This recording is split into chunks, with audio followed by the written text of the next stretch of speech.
Alors pour poursuivre la configuration de notre service DNS présent sur notre serveur Windows 2012 en mode core, nous devons ajouter les enregistrements d'alias et vérifier leur fonctionnement. C'est-à-dire qu'il faudra que lorsqu'on va faire par exemple un ping de un serveur par exemple IMAP 4. Notre nom de domaine comme celui-ci, ça fonctionnera. Or là ça ne fonctionne pas. Donc pour que ça marche, la précaution d'usage, on arrête le DNS, on vide le cache DNS, /flush DNS. C'est une précaution, c'est pas une obligation, et on redémarre le DNS parce que si on oublie de le faire, on va avoir des erreurs lorsqu'on va l'administrer. Voilà, et on va donc ajouter nos enregistrements. Alors pour ajouter nos enregistrements, c'est assez simple. On prend notre commande habituelle de manipulation de DNS, on s'adresse à notre serveur local et on fait des ajouts d'enregistrement. Donc ajout d'enregistrement, et cette fois-ci on désigne donc le nom du domaine, .local. On donne le faux nom qu'on veut donner, alors pop par exemple. On indique qu'il s'agit d'un enregistrement de type alias, qu'on appelle un nom canonique, c'est pour ça qu'on a le mot canonical name abrégé en CNAM. Et on donne le vrai nom de la machine, alors le vrai nom de la machine, que j'avais copié en mémoire ici, que l'on précise de manière pleinement qualifiée. winlab.local. On fait ça. On fait ça autant de fois en faisant varier ici par toutes les valeurs qu'on veut obtenir. Le CNAM POP, le CNAM SMTP, le CNAM mail par exemple, le CNAM IMAP, IMAP 4, etc. Donc IMAP, on avait dit. Bon, alors on peut en créer autant qu'on veut, en fait on n'est pas limité, mais on va prendre le IMAP 4, on va prendre le POP 3 qui est assez usuel. Voilà, et puis on pourrait prendre allez, le mot serveur. Serveur, donc notre machine pourra répondre au nom de serveur. Voilà. Maintenant que c'est fait, on va vérifier nos enregistrements dans le fichier DNS. Alors ça c'est une précaution hein, que je prends l'habitude de prendre parce que c'est quand même facile à faire et c'est instantané. Et on voit que ça n'a pas marché. Alors pourquoi ça n'a pas marché? J'ai dû faire une erreur dans mon nom de domaine. Non, alors attendez, là je fais erreur sur erreur. DNSMD localhost. J'ajoute à winlab.local, serveur CNAM. Non, pourtant c'est bien ça. Alors, je pense tout simplement que mon fichier DNS n'est pas encore mis à jour parce que mon serveur DNS est en cours de mise à jour. Alors, du coup, ça m'interpelle pas plus que ça. Et je pense qu'ils vont apparaître. Voilà. Bien vu, ils sont apparus tout seuls. Donc, c'était juste une question de synchronisation entre la mémoire vive et le fichier sur le disque dur. Voilà, donc maintenant on voit clairement nos enregistrements qu'on a ajoutés tout à l'heure sont donc ici. Et au bout d'un moment, si on ne fait rien, ça se fait naturellement dans un maximum de 15 minutes. Alors pourquoi je dis 15 minutes? Parce qu'en fait, c'est la valeur en secondes qui est ici, qui correspond à la mise en cache des enregistrements, c'est-à-dire tout ce qui a été mis en cache est conservé pendant 900 secondes. Et 900 secondes, ça fait 15 minutes. Donc pour ce serveur depuis lequel je fais les tests, il y a une mise en mémoire pendant 15 minutes de tout ce qu'il a dans ce fichier. Donc si je fais une modif, il n'en tiendra pas compte d'ici 15 minutes, à moins que je redémarre mon serveur, mon service DNS, hein, il ne s'agit pas de redémarrer le serveur complet, et que je vide la partie cache DNS du client en faisant comme ça. Et à ce moment-là, bon, je dois pouvoir récupérer l'accès aux enregistrements récemment mis en cache. winlab.local. Bon, nous voyons que ça fonctionne avec l'enregistrement imap4.winlab.local. C'est bien le serveur win-s0, etc.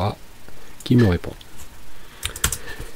Voilà, alors maintenant, dernière modification du DNS en vue d'accueillir notre service de messagerie, c'est, et on peut le constater là, c'est le fait qu'il doit répondre lorsqu'il y aura un test d'existence du serveur MX. Alors par exemple, les machines distantes, les serveurs qui vont chercher à nous envoyer du courrier vont faire un test équivalent à celui-ci, par un automatisme, qui va consister à interroger l'enregistrement qui désigne le type MX pour notre domaine winlab.local. Et là, il doit avoir une réponse immédiate désignant clairement le MX, son poids, son adresse et son nom. Et on n'a rien de tout ça. Donc, il nous manque l'enregistrement de type MX. Alors, on va l'ajouter. On va l'ajouter. Alors, pour l'ajouter, c'est très simple. C'est cette commande-là. Alors, attention, le nom qui est ici devra désigner le vrai nom de la machine. Dans cet exemple ici, c'est pas tout à fait le vrai nom que j'ai. Moi, il s'appelle win-quelque chose. Il faudra que je désigne le vrai nom de la machine. Mais autrement, la commande est parfaitement claire. Donc, j'ajoute un enregistrement DNS Amazon winlab.local pour le domaine courant, le MX de poids 10, c'est-à-dire en fait c'est son degré d'importance dans le cas où il y en a plusieurs. Là ici c'est le serveur numéro 10. Alors étant tout seul, qu'il soit 10, 11 ou 2000, ça ne change rien. Et on le désigne par son nom et son vrai nom pleinement qualifié, pas par un alias, pas par une adresse IP. Donc on va le faire tout de suite. On peut reprendre une commande déjà tapée, ça nous évitera de retaper tout ça. Alors, donc nous on veut désigner le MX du domaine. Donc c'est pas ça, c'est la syntaxe c'est arrobase MX, on donne une priorité, on donne son nom pleinement qualifié. Voilà. On attend 15 minutes ou pas. On peut on va le faire, c'est tellement rapide. Netstop DNS, Netstar DNS pour être certain qu'il recharge la zone en mémoire, mais généralement ça c'est quasi immédiat. Dès qu'il y a une modif dedans, il la recharge. Donc on jette un petit coup d'œil au fichier WinLab à la recherche de cet enregistrement MX que nous voyons ici. Donc il y a le nom pleinement qualifié, MX et le poids pour le domaine courant arrobase. On va quitter tout ça et on va refaire un NSLOOKUP.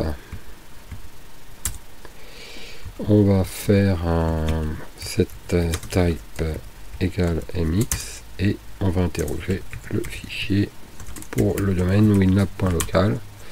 Cette fois-ci, on voit très bien que nous avons le MX avec sa préférence, sa définition précise, son nom de domaine pleinement qualifié et la résolution sous forme d'adresse IP ici. Donc ça c'est ce qui est affiché aux serveurs qui chercheront à nous envoyer du courrier.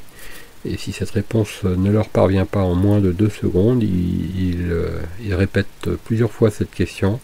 Si à chaque fois c'est un échec, ils nous bannissent. C'est généralement ce qui se passe quand on est banni et qu'on se retrouve entre guillemets ce que l'on définit par blacklisté, c'est-à-dire en fait inscrit sur des listes d'indésirables parce qu'on n'arrive pas à vérifier notre sérieux et notre légitimité, simplement parce que ce test a échoué. Donc voilà, il est important de déclarer votre MX dans votre serveur. Et alors pour qui donne l'adresse ici, en fait, il se sert aussi de la zone inverse que nous allons vérifier par un moyen très simple qui est aussi important.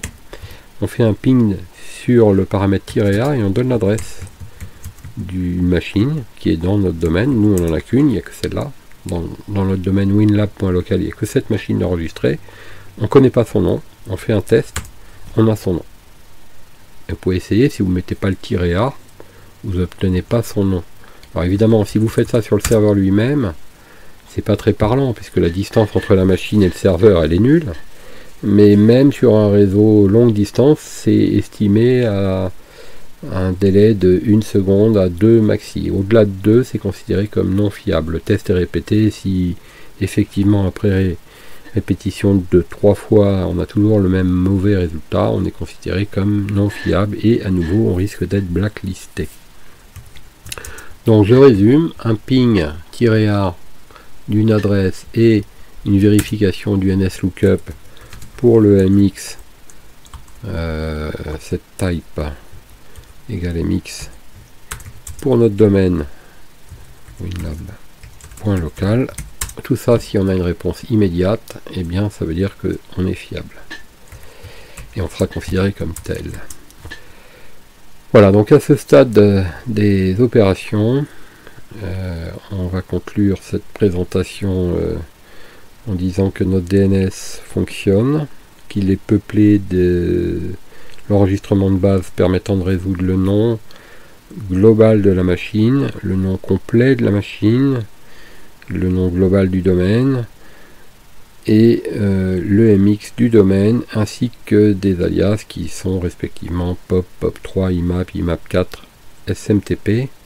Et donc par exemple quand quelqu'un fera par exemple une tentative de connexion qui pourra se matérialiser comme ça depuis un poste client par exemple, il devrait tout de suite pouvoir rentrer en communication avec notre service qui tourne sur le port 25, qui est donc le service SMTP. Et voilà, et il pourra, ça on verra ça plus tard, mais il pourra dire s'annoncer et obtenir un résultat avec succès du serveur. Donc voilà, ça fonctionne, notre plateforme est satisfaisante. Je vous rappelle que on était toujours en suspens de l'installation de ce serveur. On va pouvoir la terminer, mais pas la configurer. C'est pas l'objectif de cette présentation. On va juste la configurer. Donc il nous demande le mot de passe qu'on avait mis lors de l'installation. Et voilà, on est dans ce menu là. Alors je vais faire volontairement la bêtise de fermer et de me souvenir que si je ferme tout, je suis un peu coincé parce que j'ai un bel écran noir. Mais je vous rappelle qu'avec le gestionnaire des tâches, quand vous arrivez à l'ouvrir, CTRL ALT suppression, gestionnaire des tâches, vous allez ici fichier exécuter une nouvelle tâche et vous relancez le CMD et on peut donc retrouver ici notre système. Pour relancer notre messagerie, eh ben, vous voyez ici sur le disque dur, nous sommes dans Windows System 32, je vais aller dans ces deux points Program Files. Il y a un dossier Program File, un dossier Program File 32, normalement c'est dans Program File 32, donc ici je vois rien qui m'intéresse et qui concerne HMail Server. Donc on va revenir sur Program File, alors il s'appelle x86, voilà. Et je dois avoir un dossier HMail Server, je vais dedans, HMail Server. Ici j'ai des choses ici qui sont des fichiers pour désinstaller. Je cherche des exécutables à .exe, donc ça semble être pour désinstaller. Donc je vais aller dans le dossier des binaires, bin ça doit être les binaires, c'est des bin. Et je cherche des exés là encore, donc CZA, je cherche par l'idée c'est d'administrer le serveur HMail, donc je cherche et là je vois tiens admin HMail, c'est peut-être celui-ci, je tente l'aventure, HMail admin.exe et je retrouve ma page. Donc voilà, j'ai assez logiquement, assez rapidement pu reprendre la main alors que je me retrouvais un petit peu en situation empirique, n'ayant plus de mode graphique. Voilà, donc pour cette présentation qui consistait à mettre en place les prérequis DNS, nous sommes arrivés au bout de notre manipulation. Et donc la préparation de la plateforme de messagerie est terminée. mais bien sûr elle ne fonctionne pas. Toute la partie configuration d'HMail Server resterait à faire. Et pour ça, c'est simple, hein, on l'a fait tout simplement comme ça, on se connecte. Ici, on sort du cadre de cette présentation, donc je ne vais pas aller plus loin. Ça fait l'objet d'une autre démonstration que je vous ai proposée il y a déjà quelques temps, qui concerne la configuration. Alors qu'on soit en mode core ou en mode graphique, une fois qu'on est dans cette fenêtre, la configuration reste la même, hein. La preuve, c'est que si je fais ça, personne ne saura que je suis en mode core. Et donc il vous suffit de configurer la messagerie et ensuite d'attaquer les tests côté client. En fait, toute cette procédure est à reprendre sur l'autre présentation pour achever l'exploitation.